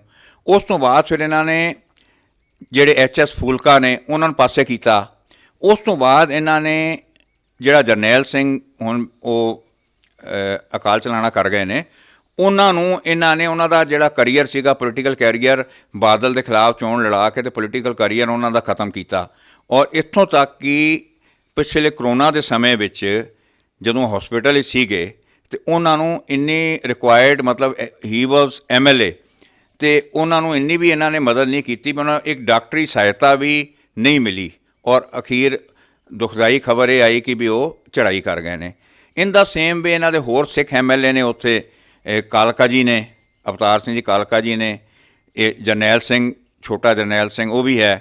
ਇਸ ਤੋਂ ਇਲਾਵਾ ਜਦੋਂ ਇਹਨੇ ਸਰਕਾਰ ਬਣੀ, ਇਹਨਾਂ ਨੇ ਆਪਣੀ ਸਰਕਾਰ ਵਿੱਚ ਇੱਕ ਵੀ ਸਿੱਖ ਨੂੰ ਜਿਹੜੀ ਹੈ ਕੈਬਨਿਟ ਪੋਸਟ ਨਹੀਂ ਦਿੱਤੀ। ਫਿਰ ਅਗਲੀ ਗੱਲ ਜੋ ਮੈਂ ਕਰਨ ਜਾ ਰਿਹਾ ਉਹ ਇਹ ਹੈ ਕਿ ਜਦੋਂ ਰਾਜ ਸਭਾ ਦੀ ਮੈਂਬਰੀ ਦਾ ਮਸਲਾ ਆਇਆ, ਰਾਜ ਸਭਾ ਦੀ ਮੈਂਬਰੀ ਵਿੱਚ ਪੰਜਾਬ ਨੇ ਇਹਨਾਂ ਨੂੰ 4 MP ਦਿੱਤੇ। ਇਹਨਾਂ ਨੂੰ ਸਾਰੇ ਹਿੰਦੁਸਤਾਨ 'ਚੋਂ MP ਨਹੀਂ ਮਿਲੇ, ਪੰਜਾਬ 'ਚ 4 MP ਮਿਲੇ। ਔਰ ਇਹਨਾਂ ਨੇ ਪੰਜਾਬ ਤੋਂ ਰਾਜ ਸਭਾ ਦਾ ਇੱਕ ਵੀ MP ਨਹੀਂ ਬਣਾਇਆ। ਦੋਨੋਂ MP ਇਹਨਾਂ ਨੇ ਦਿੱਲੀ ਤੋਂ ਬਣਾਏ। ਇੱਕ ਸੀਗੇ ਉਹ ਸੰਜੇ ਸਿੰਘ ਅਤੇ ਇੱਕ ਹੋਰ ਕੋਈ ਸੁਸ਼ੀਲ ਗੁਪਤਾ। ਮਤਲਬ ਇਹ ਹੈ ਵੀ ਉੱਥੋਂ ਸਾਨੂੰ ਇਹ ਗੱਲ ਪਤਾ ਲੱਗ ਗਈ ਕਿ ਵੀ ਇਹ ਜਿਹੜੀ ਪਾਰਟੀ ਹੈ ਇਹ ਵੀ ਸਿੱਖ ਵਿਰੋਧੀ ਪਾਰਟੀ ਹੈ। ਔਰ ਮੈਂ ਅਪੀਲ ਕਰਾਂਗਾ, ਜਿਹੜੇ ਲੋਕਾਂ ਨੂੰ ਇਸ ਵੇਲੇ ਭੁਲੇਖਾ ਹੈ, ਪਿੰਡਾਂ ਵਿੱਚ ਨੌਜਵਾਨਾਂ ਨੂੰ ਭੁਲੇਖਾ ਹੈਗਾ ਵੀ ਆਮ ਆਦਮੀ ਪਾਰਟੀ ਆਊਗੀ ਤਾਂ ਕੋਈ ਨਵੀਂ ਦਿਸ਼ਾ ਦੇਗੀ, ਉਹ ਆਪਣਾ ਭੁਲੇਖਾ ਦੂਰ ਕਰ ਦੇਣ। ਆਮ ਆਦਮੀ ਪਾਰਟੀ ਨੇ ਵੀ ਪੰਜਾਬ ਵਿੱਚ ਪੰਜਾਬ ਨੂੰ ਲੁੱਟਣ ਹੀ ਆਉਣਾ ਹੈ, ਲੁੱਟਣ ਫੁੱਟਣ ਹੀ ਆਉਣਾ ਹੈ। ਸੋ ਇਸ ਕਰਕੇ ਜੋ ਮੈਂ ਹੁਣ ਦੇਖ ਰਿਹਾ ਉਹ ਬੜੀ ਇੱਕ ਕਿਸਮ ਦੀ ਨਾ ਬਹੁਤ ਹੀ ਦਇਨੀय ਪੋਜੀਸ਼ਨ ਹੈ ਸਿੱਖਾਂ ਦੀ ਕਿ ਵੀ ਇਸ ਜੇ ਇਲੈਕਸ਼ਨ ਵੇਲੇ ਉਹਨਾਂ ਦੀ ਪੁੱਛ ਨਹੀਂ ਹੈ ਅਤੇ ਜਦੋਂ ਕੋਈ ਪਾਰਟੀ ਸੱਤਾ ਵਿੱਚ ਆ ਜਾਏਗੀ ਫਿਰ ਉਹਨੂੰ ਕੌਣ ਪੁੱਛੇਗਾ। RP ਸਿੰਘ ਜੀ, ਤੁਸੀਂ ਇਹ ਗੱਲ ਕਹੀ ਹੈ ਵੀ ਪੰਜਾਬ ਨੂੰ ਕੁਛ ਨਹੀਂ ਸਮਝਦੇ ਇਹਨਾਂ ਨੇ, ਜਾਣੀ ਸਿੱਖਾਂ ਨੂੰ ਵਰਤਿਆ। ਜਿਹੜੇ ਸਿੱਖ ਚਿਹਰੇ ਨੇ, ਚਾਹੇ ਤੁਸੀਂ ਸਰ ਜਰਨੈਲ ਸਿੰਘ ਜੀ ਦੀ ਗੱਲ ਕੀਤੀ ਹੈ, ਚਾਹੇ HS ਫੁਲਕਾ ਜੀ ਦੀ ਗੱਲ ਕੀਤੀ ਹੈ, ਚਾਹੇ ਤੁਸੀਂ ਛੋਟੇਪੁਰ ਜੀ ਦੀ ਗੱਲ ਕੀਤੀ ਹੈ, ਜਾਣੀ ਇੱਕ ਗੱਲ ਇਹ ਆ ਗਈ ਹੈ ਕਿ ਹਾਥੀ ਦੇ ਦੰਦ ਖਾਣ ਦੇ ਹੋਰ ਹੈ ਅਤੇ ਦਿਖਾਉਣ ਦੇ ਹੋਰ ਹੈ। ਪਰ ਹੁਣ ਕੇਜਰੀਵਾਲ ਦੇ ਵੱਲੋਂ ਇਹ ਗੱਲ ਕਹੀ ਗਈ ਹੈ ਕਿ ਪੰਜਾਬ ਦੇ ਵਿੱਚ ਸਿੱਖ ਚਿਹਰਾ ਦਿੱਤਾ ਗਿਆ ਭਗਵੰਤ ਸਿੰਘ ਮਾਨ ਦਾ। ਭਗਵੰਤ ਸਿੰਘ ਮਾਨ ਦਾ ਇਹ ਸਿੱਖ ਚਿਹਰਾ ਦਿੱਤਾ ਗਿਆ ਅਤੇ ਦੂਜੇ ਪਾਸੇ ਕਾਂਗਰਸ ਨੇ ਜਿਹੜਾ ਹੈ ਕਿ ਚਰਨਜੀਤ ਚੰਨੀ ਨੂੰ ਦੁਬਾਰਾ ਚਿਹਰਾ ਮੁੱਖ ਮੰਤਰੀ ਦਾ ਖੜਾ ਕਰ ਦਿੱਤਾ ਹੈ। ਅਤੇ ਫਿਰ ਇਸ ਦਾ ਮਤਲਬ ਜਿਹੜਾ ਭਗਵੰਤ ਸਿੰਘ ਮਾਨ ਨੂੰ ਕੇਜਰੀਵਾਲ ਵੱਲੋਂ, ਆਪ ਪਾਰਟੀ ਵੱਲੋਂ ਸਿੱਖ ਚਿਹਰਾ ਦਿੱਤਾ ਗਿਆ ਆ, ਅਤੇ ਕੱਲ੍ਹ ਨੂੰ ਉਹਦੇ 'ਤੇ ਕੀ ਰਾਜਨੀਤੀ ਹੋਏਗੀ ਉਹਦੇ ਬਾਰੇ ਵੀ ਥੋੜ੍ਹਾ ਧਿਆਨ ਦਿਓ। ਦੇਖੋ, ਪੰਜਾਬ ਦਾ CM ਹੋਣਾ ਅਤੇ CM ਦਾ ਚਿਹਰਾ ਹੋਣਾ, ਇਹਨਾਂ ਦੋਨਾਂ ਗੱਲ 'ਚ ਬੜਾ ਫਰਕ ਹੈ। ਭਗਵੰਤ ਮਾਨ CM ਦਾ ਚਿਹਰਾ ਹੀ ਹੈ, CM ਨਹੀਂ ਹੈ। CM ਤਾਂ ਕੇਜਰੀਵਾਲ ਹੈ। ਮਤਲਬ ਭਗਵੰਤ ਮਾਨ ਨੂੰ ਵੀ ਜਿਹੜਾ ਚਲਾਉਣ ਵਾਲਾ ਹੋਊਗਾ, ਠੀਕ ਹੈ, ਉਹ ਇੱਕ ਡਮੀ CM ਹੋ ਸਕਦਾ ਹੈ, ਪਰ ਉਹਨੂੰ ਚਲਾਉਣ ਵਾਲਾ ਕੇਜਰੀਵਾਲ ਹੀ ਹੋਊਗਾ। ਜਿਵੇਂ ਹੁਣ ਤੁਸੀਂ ਚੰਨੀ ਦੀ ਗੱਲ ਕੀਤੀ ਹੈ, ਹੁਣ ਚੰਨੀ ਵੀ ਜਿਹੜੇ ਇਹਨਾਂ ਨੂੰ CM ਦਾ ਜਿਹੜਾ ਐਲਾਨ ਕੀਤਾ ਹੈ ਉਹ ਵੀ ਤਾਂ ਦਿੱਲੀ ਤੋਂ ਹੀ ਕੀਤਾ ਹੈ, ਉਹ ਵੀ ਤਾਂ ਇਹਨਾਂ ਦੀ ਹਾਈ ਕਮਾਂਡ ਨੇ ਕੀਤਾ ਹੈ। ਔਰ ਮੈਂ ਨਹੀਂ ਸਮਝਦਾ ਕਿ ਬਈ ਚਾਹੇ ਚੰਨੀ CM ਹੋਵੇ, ਚਾਹੇ ਭਗਵੰਤ ਮਾਨ CM ਹੋਵੇ, ਕਿ ਵੀ ਇਹਨਾਂ ਨੂੰ ਜਿਹੜਾ ਹੈਗਾ ਵੀ ਖੁੱਲ੍ਹਾ ਹੱਥ ਦਿੱਤਾ ਜਾਏਗਾ। ਇਹ ਉਹੀ ਕਰਨਗੇ ਜੋ ਇਹਨਾਂ ਨੂੰ ਉੱਥੋਂ ਡਾਇਰੈਕਸ਼ਨ ਆਉਣਗੀਆਂ। ਸੋ ਮੈਨੂੰ ਨਹੀਂ ਇਹਦੇ ਵਿੱਚ ਕੋਈ ਬਹੁਤਾ ਫਰਕ ਲੱਗਦਾ ਕਿ ਵੀ ਜੇ ਕੋਈ ਇਹਨਾਂ ਚਿਹਰਾ ਐਲਾਨ ਕਰਤਾ ਉਹਦੇ ਨਾਲ ਕੋਈ ਪੰਜਾਬ ਦਾ ਭਲਾ ਹੋਣ ਵਾਲਾ ਹੈ। ਉਹ ਸਿਰਫ ਸਿੱਖਾਂ ਨੂੰ ਮੂਰਖ ਬਣਾਉਣ ਵਾਸਤੇ, ਜਿਹੜੇ ਸਾਡੇ ਭੋਲੇ ਭਾਲੇ ਪਿੰਡਾਂ ਵਿੱਚ ਲੋਕ ਨੇ ਉਹਨਾਂ ਨੂੰ ਮੂਰਖ ਬਣਾਉਣ ਵਾਸਤੇ ਕਿ ਲਓ ਜੀ ਅਸੀਂ ਤਾਂ ਇੱਕ ਸਿੱਖ ਖੜਾ ਕਰ ਰਹੇ ਹਾਂ ਕਿ ਵੀ ਇਹ CM ਹੋਊਗਾ। ਹੋਰ ਇਸ ਤੋਂ ਬਾਅਦ ਮੈਂ ਨਹੀਂ ਸਮਝਦਾ ਵੀ ਕੋਈ ਇਸ ਤੋਂ ਅੱਗੇ ਕੋਈ ਗੱਲ ਹੈ। RP ਸਿੰਘ ਜੀ, ਤੁਸੀਂ ਪ੍ਰੋਫੈਸਰ ਭੁੱਲਰ ਦੀ ਰਿਹਾਈ ਦੀ ਗੱਲ ਵੀ ਕੀਤੀ ਸੀਗੀ ਅਤੇ ਉਹ ਹੁਣ ਵੀ ਇਸ ਵਕਤ ਜਿਹੜਾ ਕਿ ਪੰਜਾਬ ਦੇ ਵਿੱਚ ਵਿਸ਼ਾ ਬਹੁਤ ਗਰਮਾਇਆ ਹੋਇਆ ਕਿ ਸਿੱਖ ਇਹਨੂੰ ਥਾਂ ਥਾਂ 'ਤੇ ਭਗਵੰਤ ਮਾਨ ਨੂੰ ਘੇਰਦੇ ਨੇ, ਕੇਜਰੀਵਾਲ ਨੂੰ ਘੇਰਦੇ ਨੇ, ਪਰ ਕਿਸੇ ਪਾਸੋਂ ਜਵਾਬ ਨਹੀਂ ਦਿੱਤਾ ਜਾਂਦਾ। ਪਰ ਦੂਜੇ ਪਾਸੇ ਜੇ ਦੇਖੀਏ ਤਾਂ ਬੀਤੇ ਦਿਨੀ ਜਿਹੜੀ ਆ ਕਿ ਹੁਣ ਵੀ ਜਿਹੜੀ ਆ ਕਿ ਕੇਂਦਰ ਤੋਂ ਜੇ ਅਸੀਂ ਗੱਲ ਕਰੀਏ ਪ੍ਰਧਾਨ ਮੰਤਰੀ ਦੀ ਜਾਂ ਫਿਰ ਅਮਿਤ ਸ਼ਾਹ ਜੀ ਦੀ, ਉਹ ਜਿਹੜੇ ਆ ਕਿ ਪੰਜਾਬ 'ਚ ਲਗਾਤਾਰ ਆ ਰਹੇ ਨੇ ਤੇ ਬੀਜੇਪੀ ਦੇ ਵੱਲੋਂ, ਤੇ ਉਹ ਆਪਣਾ ਪ੍ਰਚਾਰ ਕਰ ਰਹੇ ਨੇ ਅਤੇ ਸਿੱਖਾਂ ਨੂੰ ਬੜੇ ਉਹ ਜਿਹੜੇ ਕਿ ਸਲਾਹ ਰਹੇ ਨੇ, ਸਿੱਖਾਂ ਦੇ ਜਿਹੜੇ ਸੋਹਲੇ ਗਾ ਰਹੇ ਨੇ। ਅਤੇ ਇਹ ਦੋਨਾਂ ਦੇ ਵਿੱਚ ਕੀ ਵਖਰੇਵਾਂ ਹੈ, ਕੀ ਵੱਖੋ ਵੱਖੇ ਇਹਨਾਂ ਨੂੰ ਤੁਸੀਂ ਕਿਸੇ ਨਜ਼ਰ ਨਾਲ ਦੇਖਦੇ ਹੋ, ਅਤੇ ਪਰ ਅਸਲ ਵਿੱਚ ਸਿੱਖਾਂ ਬਾਰੇ ਕੀ ਸੋਚ ਹੈ ਇਹਨਾਂ ਦੀ? ਦੇਖੋ, ਤੁਸੀਂ ਮੇਜਰ ਸਿੰਘ ਜੀ ਇੱਕ ਚੀਜ਼ ਦੇਖੀ ਹੋਣੀ ਹੈ ਕਿ ਮੋਦੀ ਆਇਆ ਪੰਜਾਬ ਵਿੱਚ, ਉਹਨੇ ਆਪਣੇ ਸਿਰ 'ਤੇ ਪੱਗ ਰੱਖੀ ਹੋਈ ਹੈ। ਅਮਿਤ ਸ਼ਾਹ ਆਇਆ ਅਤੇ ਉਹਨੇ ਆਪਣੇ ਸਿਰ 'ਤੇ ਪੱਗ ਰੱਖੀ ਹੋਈ ਹੈ। ਕੇਜਰੀਵਾਲ ਆਇਆ ਅਤੇ ਉਹਨੇ ਆਪਣੇ ਸਿਰ 'ਤੇ ਪੱਗ ਰੱਖੀ ਹੋਈ ਹੈ। ਕਾਹਦੇ ਵਾਸਤੇ? ਜਿਹੜੀ ਦਸਤਾਰ ਹੈ, ਦਸਤਾਰ ਸਿੱਖਾਂ ਦੀ ਇੱਕ ਜਿਹਨੂੰ ਕਹਿੰਦੇ ਸ਼ਾਨ ਹੈ, ਔਰ ਸਿੱਖਾਂ ਨੇ ਇਹ ਦਸਤਾਰ ਵਾਸਤੇ, ਆਪਣੀ ਦਸਤਾਰ ਨੂੰ ਕਾਇਮ ਰੱਖਣ ਵਾਸਤੇ ਬੜੀ ਲੜਾਈਆਂ ਕੀਤੀਆਂ, ਬਹੁਤ ਸੰਘਰਸ਼ ਕੀਤਾ ਹੈ। ਔਰ ਇੱਕ ਗੱਲ ਮੈਂ ਕਹਿਣ ਤੋਂ ਗੁਰੇਜ਼ ਨਹੀਂ ਕਰਾਂਗਾ ਵੀ ਇਹਨਾਂ ਸਰਕਾਰਾਂ ਨੇ ਸਿੱਖਾਂ ਦੀਆਂ ਦਸਤਾਰਾਂ ਰੋਲੀਆਂ ਵੀ ਬਹੁਤ ਨੇ, ਲੇਕਿਨ ਅੱਜ ਦੀ ਡੇਟ ਵਿੱਚ ਜਦੋਂ ਇਲੈਕਸ਼ਨ ਦਾ ਸਮਾਂ ਆਇਆ ਹੈ ਅਤੇ ਸਿੱਖਾਂ ਨੂੰ ਭਰਮਾਉਣ ਵਾਸਤੇ ਕਿ ਵੀ ਅਸੀਂ ਵੀ ਸਿੱਖ ਹਾਂ, ਜਾਂ ਅਸੀਂ ਵੀ ਸਿੱਖ ਚਿਹਰਾ ਬਣਾ ਕੇ, ਪੱਗ ਬੰਨ੍ਹ ਕੇ ਜਾਂ ਪੱਗ ਰੱਖ ਕੇ ਜਿਹੜੇ ਆਏ ਨੇ, ਮੈਂ ਸਮਝਦਾ ਵੀ ਇਹ ਬਹੁਤ ਮਾੜੀ ਗੱਲ ਹੈ। ਵੀ ਇੱਦਾਂ ਨਹੀਂ ਹੋਣਾ ਚਾਹੀਦਾ ਕਿ ਵੀ ਇੱਕ ਪਾਸੇ ਧਰਮ ਦੀ ਗੱਲ ਹੈ ਅਤੇ ਇੱਕ ਪਾਸੇ ਸਿਆਸਤ ਦੀ ਗੱਲ ਹੈ, ਅਤੇ ਸਿਆਸਤ ਵਾਸਤੇ, ਵੋਟਾਂ ਲੈਣ ਵਾਸਤੇ ਸਾਡਾ ਜਿਹੜਾ ਧਾਰਮਿਕ ਸਾਡਾ ਨਿਸ਼ਾਨ ਹੈ, ਜਾਂ ਸਮਝੋ ਧਾਰਮਿਕ ਸਾਡੀ ਜਿਹੜੀ ਸ਼ਾਨ ਹੈ, ਉਹ ਇਹ ਵਰਤਨ, ਮੈਂ ਇਸ ਗੱਲ ਨੂੰ ਬਹੁਤ ਵਧੀਆ ਨਹੀਂ ਸਮਝਦਾ। ਹਰਪ੍ਰੀਤ ਸਿੰਘ ਜੀ, ਸਮਾਂ ਬਹੁਤ ਘੱਟ ਹੈ ਪਰ ਗੱਲਾਂ ਬਹੁਤ ਨੇ, ਸਵਾਲ ਬਹੁਤ ਨੇ। ਇੱਥੇ ਜਦੋਂ ਇਹੋ ਜਿਹੀਆਂ ਗੱਲਾਂ ਚੱਲਦੀਆਂ ਨੇ ਅਤੇ ਆਮ ਲੋਕ ਇਹ ਗੱਲਾਂ ਵੀ ਕਰਦੇ ਨੇ, ਸਵਾਲ ਕਰਦੇ ਨੇ ਕਿ ਇਹ ਜਿਹੜੇ ਲੋਕ ਨੇ ਚਾਹੇ ਤੁਸੀਂ ਹੋ ਜਾਂ ਕੋਈ ਹੋਰ ਧਾਰਮਿਕ, ਇਹ ਜਦੋਂ ਇਹ ਗੱਲਾਂ ਕਰਦੇ ਨੇ, ਸਵਾਲ ਕਰਦੇ ਨੇ, ਇਹਨਾਂ ਨੂੰ ਚੋਣਾਂ ਦੇ ਵਿੱਚ ਕਿਉਂ ਯਾਦ ਆਉਂਦੀਆਂ ਨੇ, ਉਸ ਤੋਂ ਪਹਿਲਾਂ ਕਿਉਂ ਨਹੀਂ ਇਹ ਗੱਲਾਂ ਕਰਦੇ? ਇਹ ਜਾਣ ਕੇ ਜਿਹੜੇ ਕਿ ਮੁੱਦਿਆਂ ਨੂੰ ਗਰਮਾਉਂਦੇ ਨੇ, ਮਾਹੌਲ ਖ਼ਰਾਬ ਕਰਨਾ ਚਾਹੁੰਦੇ ਨੇ। ਪਰ ਇਹਦੇ ਵਿੱਚ ਅਸਲੀਅਤ ਕੀ ਆ ਉਹ ਵੀ ਜ਼ਰੂਰ ਦੱਸੋ, ਕਿਉਂਕਿ ਇਹ ਅਕਸਰ ਇਹੀ ਸਵਾਲ ਹੁੰਦਾ ਹੈ ਕਿ ਇਹ ਤਾਂ ਜਾਣ ਕੇ ਕਰ ਰਹੇ ਜੀ, ਇਹ ਤਾਂ ਚੋਣਾਂ ਨੂੰ ਕਰ ਰਿਹਾ। ਕਿਉਂਕਿ ਚਾਹੇ ਕਿਸੇ ਵੀ ਸਿਆਸੀ ਪਾਰਟੀ ਦਾ ਕੋਈ ਵੀ ਆਗੂ ਹੋਵੇ, ਉਹ ਇਹੀ ਗੱਲ ਕਿਹਾ ਜਾਂਦਾ ਜਦੋਂ ਉਹਨੂੰ ਕੋਈ ਸਵਾਲ ਪੁੱਛਦਾ, ਕਹਿੰਦੇ ਜੀ ਇਹ ਤਾਂ ਸ਼ਰਾਰਤੀ ਅਨਸਰਾਂ ਦੀਆਂ ਗੱਲਾਂ ਨੇ। ਦੇਖੋ, ਮੈਂ ਥੋੜ੍ਹੀ ਜਿਹੀ ਗੱਲ ਇਹਦੇ ਵਿੱਚ ਮਿਸ ਕਰ ਗਿਆ ਸੀਗਾ। ਉਹ ਇਹ ਸੀ, ਜਦੋਂ ਆਪਾਂ ਬੀਜੇਪੀ ਦੀ ਗੱਲ ਕਰ ਰਹੇ ਸੀ ਕਿ ਬੀਜੇਪੀ ਦੇ ਲੀਡਰ ਆ ਰਹੇ ਨੇ, ਨਵਾਂ ਪੰਜਾਬ ਬਣਾਉਣ ਦੀ ਗੱਲ ਕਰ ਰਹੇ ਨੇ, ਹੋਰ ਬੜੀਆਂ ਗੱਲਾਂ ਕਰ ਰਹੇ ਨੇ।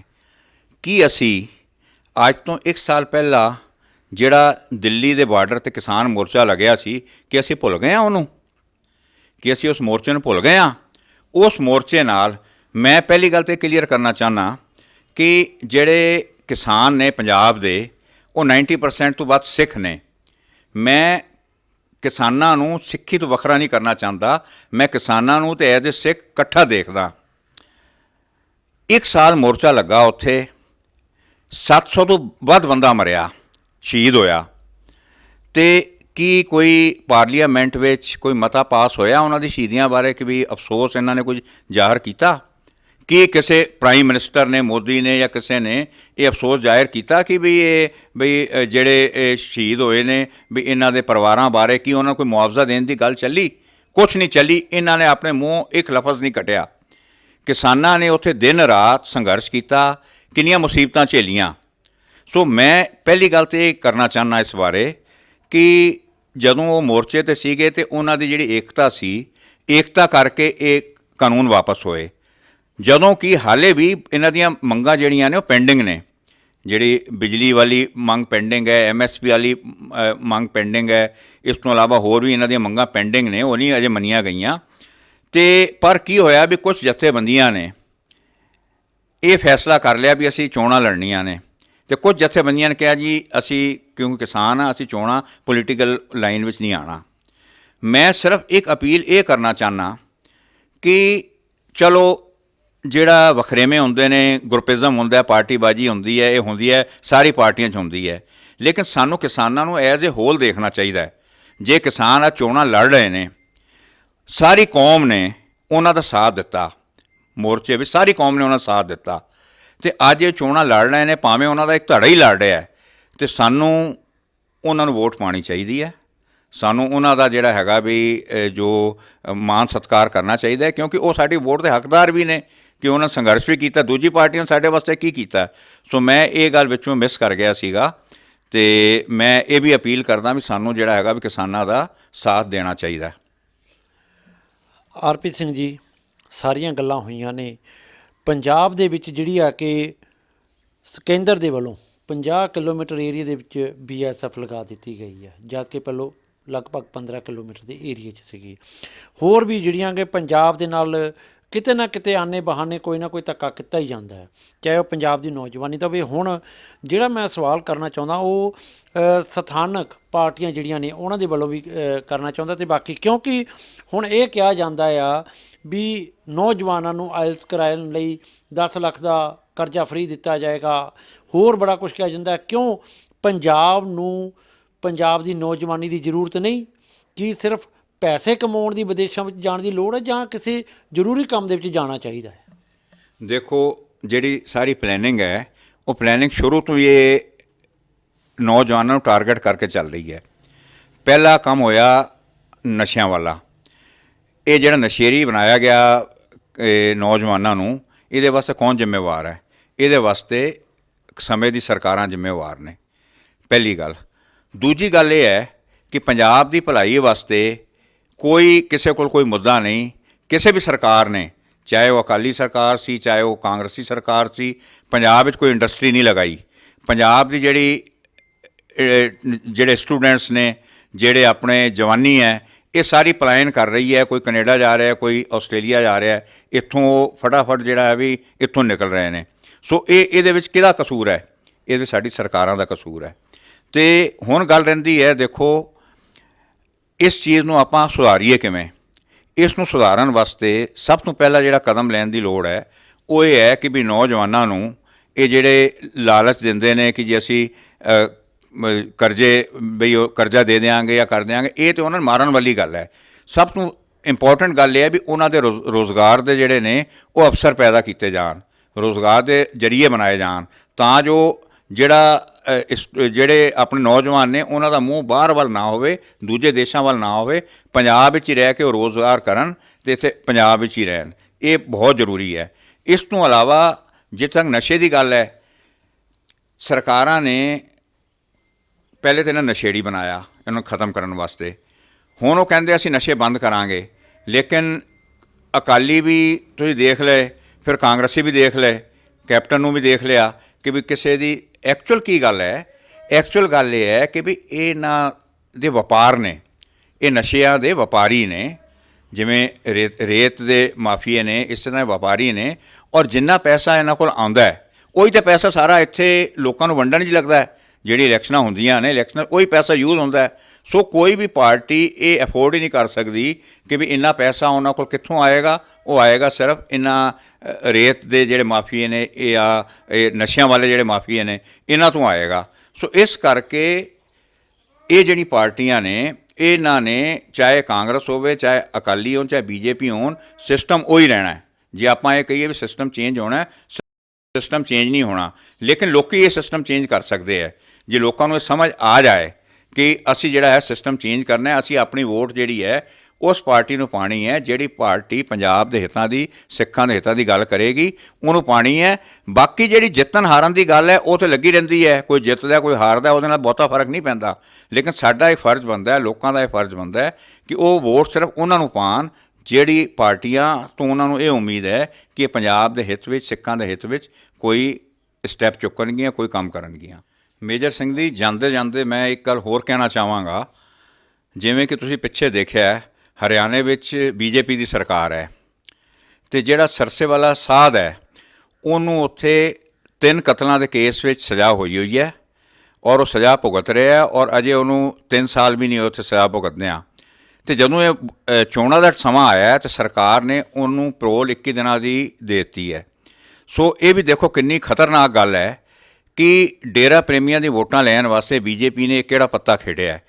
ਜਿੱਥੇ ਸਿੱਖਾਂ ਦੀ ਗੱਲ ਹੁੰਦੀ ਹੈ, ਜਿਹੜੇ ਜਥੇਦਾਰ ਹਵਾਰੇ ਵਰਗੇ ਨੇ, ਜਾਂ ਹੋਰ ਜਿਹੜੇ ਚੰਡੀਗੜ੍ਹ ਜੇਲ੍ਹ ਵਿੱਚ ਨੇ, ਜਾਂ ਹੋਰ ਦੂਜੀਆਂ ਜੇਲ੍ਹਾਂ ਵਿੱਚ ਨੇ, ਉਹ ਪਿਛਲੇ 10 ਸਾਲ ਤੋਂ 15 ਸਾਲ ਜੇਲ੍ਹਾਂ 'ਚ ਬੰਦ ਨੇ, ਔਰ ਉਹਨਾਂ ਨੂੰ ਇੱਕ ਦਿਨ ਦੀ ਵੀ ਪੈਰੋਲ ਨਹੀਂ ਮਿਲੀ। ਪਿੱਛੇ ਜੇ ਭਾਈ ਰਾਜੋ ਆਣਾ ਨੂੰ ਪੈਰੋਲ ਮਿਲੀ ਸੀਗੀ ਕੁਝ ਘੰਟਿਆਂ ਦੀ, ਜਦੋਂ ਆਪਣੇ ਪਿਤਾ ਜੀ ਦੇ ਭੋਗ 'ਤੇ ਆਏ ਸੀਗੇ। ਸੋ ਦੇਖੋ ਇਹ ਵੀ ਕਿੱਡਾ ਵੱਡਾ ਇੱਕ ਵਿਤਕਰਾ ਸਿੱਖਾਂ ਨਾਲ ਕਿ ਜਿਹੜੇ ਸਿੱਖ ਕੈਦੀ ਨੇ ਉਹਨਾਂ ਨੂੰ ਇੱਕ ਦਿਨ ਦੀ ਪੈਰੋਲ ਨਹੀਂ ਹੈ, ਔਰ ਜਿਹੜਾ ਬੰਦਾ 3-3 ਕਤਲਾਂ ਦਾ ਜ਼ਿੰਮੇਵਾਰ ਹੈ, ਜਿਹਨੇ ਉਹ ਕਨਵਿਕਟ ਹੋ ਚੁੱਕਾ ਹੈ, ਤੇ ਉਹਨੂੰ ਸਰਕਾਰ ਜਿਹੜੀ ਹੈ ਐਨ ਇਲੈਕਸ਼ਨਾਂ ਦੇ ਮੌਕੇ ਤੇ ਪੈਰੋਲ ਤੇ 21 ਦਿਨਾਂ ਦੀ ਭੇਜ ਦਿੰਦੀ ਹੈ। ਇਹ ਇੱਕ ਮੈਂ ਸਮਝਦਾ ਵੀ ਵਿਤਕਰੇ ਦੀ ਬਹੁਤ ਵੱਡੀ ਇੱਕ ਉਦਾਹਰਣ ਹੈ। ਬਹੁਤ ਬਹੁਤ ਧੰਨਵਾਦ ਆਰਪੀ ਸਿੰਘ ਜੀ, ਤੁਸੀਂ ਸਾਨੂੰ ਆਪਣਾ ਕੀਮਤੀ ਸਮਾਂ ਦਿੱਤਾ ਹੈ। ਸੋ ਇਹ ਸਨ ਸਰਦਾਰ ਆਰਪੀ ਸਿੰਘ ਜੀ, ਜਿਨ੍ਹਾਂ ਨੇ ਇਹ ਗੱਲ ਕਹੀ ਹੈ ਕਿ ਜੇਕਰ ਪੰਜਾਬ ਦਾ ਸਿਸਟਮ ਬਦਲਣਾ ਹੈ, ਪੰਜਾਬ ਨੂੰ ਬਚਾਉਣਾ, ਪੰਜਾਬ ਦੀ ਨੌਜਵਾਨੀ ਨੂੰ ਬਚਾਉਣਾ ਹੈ, ਤਾਂ ਲੋਕਾਂ ਨੂੰ, ਵੋਟਰਾਂ ਨੂੰ ਜਾਗਰੂਕ ਹੋਣਾ ਪਵੇਗਾ। ਨਹੀਂ ਤਾਂ ਧਾੜਵੀਆਂ ਦੇ ਹੱਥੋਂ ਇਸੇ ਤਰ੍ਹਾਂ ਲੁੱਟੇ ਜਾਂਦੇ ਰਹਿਣਗੇ ਅਤੇ ਅੰਤ ਨੂੰ ਜਿਹੜਾ ਪੰਜਾਬ ਹੈ ਬਿਲਕੁਲ ਹਾਸ਼ੀਏ ਤੇ ਹਾਸ਼ੀਏ ਤੇ ਆ ਜਾਵੇਗਾ। ਸੋ ਸਾਨੂੰ ਇਹ ਸੋਚਣਾ ਹੋਵੇਗਾ ਕਿ 20 ਤਰੀਕ ਨੂੰ, 20 ਫਰਵਰੀ ਨੂੰ ਅਸੀਂ ਵੋਟਾਂ ਕਿਸ ਵਿਅਕਤੀ ਨੂੰ ਪਾਉਣੀਆਂ ਨੇ, ਕਿਉਂਕਿ ਇਹਨਾਂ ਨੇ ਇਹ ਗੱਲ ਕਹੀ ਹੈ ਕਿ ਜਿਸ ਨੂੰ ਵੀ ਵੋਟਾਂ ਪਾਉਣੀਆਂ ਨੇ ਉਹ ਤੁਸੀਂ ਆਪਣੀ ਛਾਣਬੀਣ ਕਰਕੇ ਪਾਉਣੀਆਂ ਨੇ। ਸੋ ਜੁੜੇ ਰਹੋ ਬੀ ਮੀਡੀਆ 24 ਦੇ ਨਾਲ। ਤੁਹਾਡਾ ਆਪਣਾ ਮੇਜਰ ਸਿੰਘ ਪੰਜਾਬੀ। ਵਾਹਿਗੁਰੂ ਜੀ ਕਾ ਖਾਲਸਾ, ਵਾਹਿਗੁਰੂ ਜੀ ਕੀ ਫਤਿਹ।